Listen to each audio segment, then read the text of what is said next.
question is the bill be now read the second time. The Honourable Member for Nelson.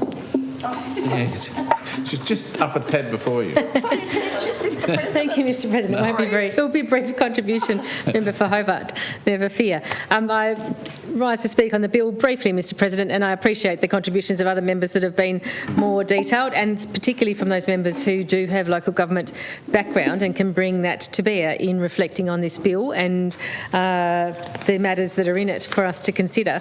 I found it very useful to hear questions from members who are from local government backgrounds, and particularly appreciated the questions raised by the member for Elwick and then the answers that came back in response to those. That was helpful in structuring thinking here.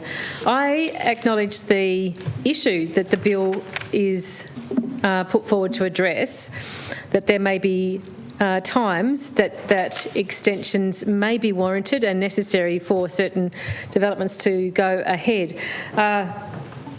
But it's all about how you then appropriately put a solution in place to address that issue. I think that is the one we're all grappling with here to some extent.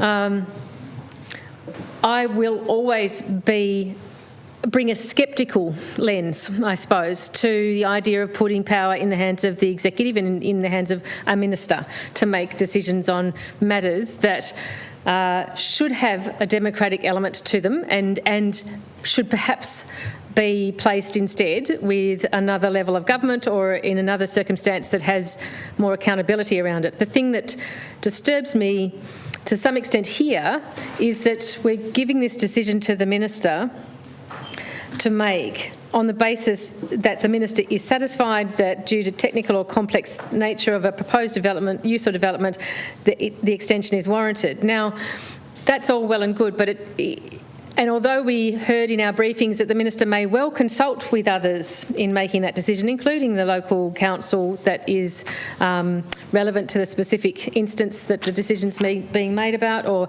may well consult with the planning unit in the department, may well consult with whoever, but there's no requirement the minister consults in this, and there's no requirement that the minister actually provides some form of accountability around the decision made in terms of the assessment that there was technical or complex nature that warranted the extension. So I find it difficult to place a particular sort of power in the hands of a minister here for a decision that then has no accountability around it back to the community, essentially.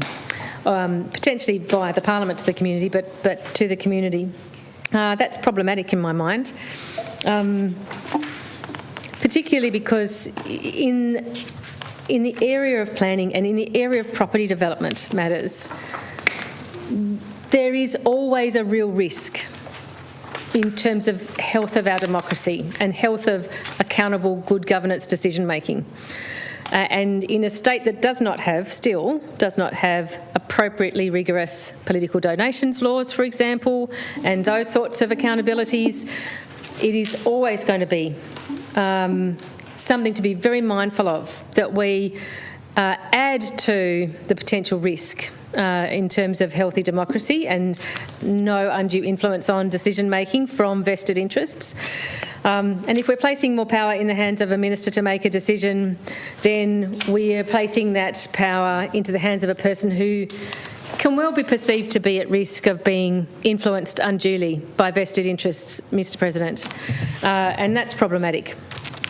So I'm interested in the suggested amendments that have been mooted by the member for Elwick, which looks to potentially put the decision-making back to the local council that would presumably have been the ones to make the two preceding extension decisions, and add this extension decision to that same decision-making body as the planning authority.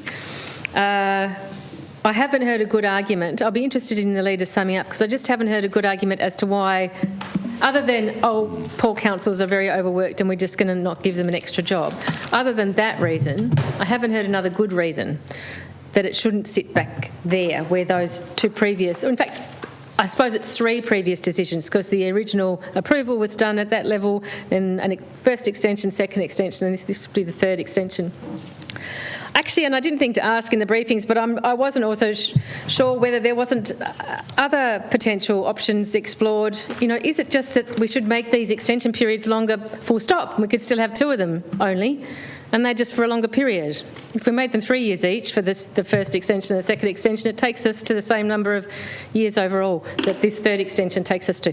There might well be good reasons that isn't an option, but I didn't think to ask actually in the briefings whether that was considered, which would then not put in an extra decision-making point. It would just slightly extend the options that are already there for extensions.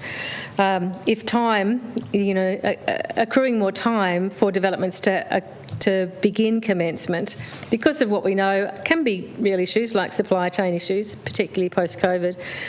If more time was the issue, perhaps extending the 2 periods of extension, like out to 3 years instead of 2, would have got us to the same point. I don't know. But Mr. President, I'm sceptical about the bill as it is presented. I'm interested, if we go into the committee stage, to consider amendments.